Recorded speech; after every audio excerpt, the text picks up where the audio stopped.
ஒரு குட்டி love story சொல்கிறேன், கண்டிப்பாக கேளுங்க. ஒரு பொண்ணு, ஒரு பையன். அந்த பொண்ணு அவன் நேசிக்கிற பையன்கிட்ட எப்பவுமே என்ன உனக்கு பிடிக்குமா அப்படின்னு சொல்லி கேட்பா. அதுக்கு அந்த பையன் என்ன பதில் சொல்கிறதுனே தெரியாமல் அமைதியாக இருப்பான். அப்புறம் சில மாதங்கள் அவங்க 2 பேரும் பேசிக்க முடியாத அளவுக்கு சூழ்நிலைகள் அமையுது. அப்படி இருந்தும் அதை தாண்டி 2 பேரும் மீட் பண்ணுறாங்க. பண்ணும்போதும் அந்த பொண்ணு கேட்குறா, என்ன உனக்கு பிடிக்குமா அப்படின்னு சொல்லி மறுபடியும் கேட்குறா அந்த பொண்ணு. அதுக்கு அந்த பையன் சொல்கிறான், மற்றவங்கள மாதிரிலாம் எனக்கு காதலை சொல்ல தெரியாது.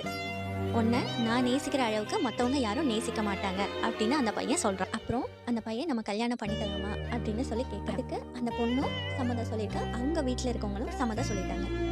அப்புறம் 2 பேருக்குமே நிச்சயதார்த்தம் நடக்குது. நிச்சயதார்த்தம் நடந்த ஒரு வாரத்திலேயே அந்த பையன் நான் வேலைக்கு போகிறேன், 6 மாதத்தில் திரும்பி வந்துடுவேன் அப்படின்னு சொல்லிட்டு வேலைக்கு போகிறான். அந்த 6 மாதத்துலேயே அந்த பொண்ணுக்கு ஒரு ஆக்சிடென்ட் ஆயிடுது. அதில் அந்த பொண்ணுக்கு காதும் வாயும் பேச முடியாமல் போகுது. இந்த ஊனத்தோட நான் அவரை கல்யாணம் பண்ணிக்க மாட்டேன் அப்படின்னு சொல்ல உடனே அந்த பொண்ணு லெட்டர் எழுதுறா, நீங்கள் வர லேட் ஆகும் போல், அது வரைக்கும் என்னால் காத்துட்டு இருக்க முடியாது அப்படின்னு சொல்லி.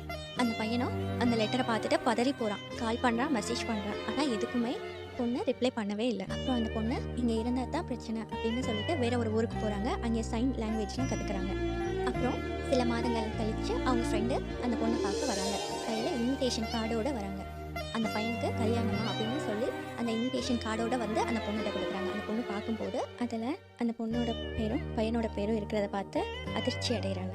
ஆச்சரியப்பட்டு நிமிர்ந்து பார்க்கும்போது அந்த பையன் அங்கே நிற்கிறான். அந்த பையன் சைன் லாங்குவேஜில் அந்த பொண்ணுகிட்ட சொல்கிறான். அப்போ சொல்கிறாங்க, நான் தான் முன்னாடியே சொன்னேன்ல, உன்னை நான் லவ் பண்ணுற அளவுக்கு வேறு யாராலையும் லவ் பண்ண முடியாது அப்படின்னு. இது போன்ற காதல்கள் எப்போவுமே அழகானது. இந்த லவ் குட்டி ஸ்டோரி உங்களுக்கு பிடிச்சிருந்துச்சுன்னா மறக்காமல் லைக் பண்ணி சப்ஸ்கிரைப் பண்ணுங்கள். தேங்க்யூ.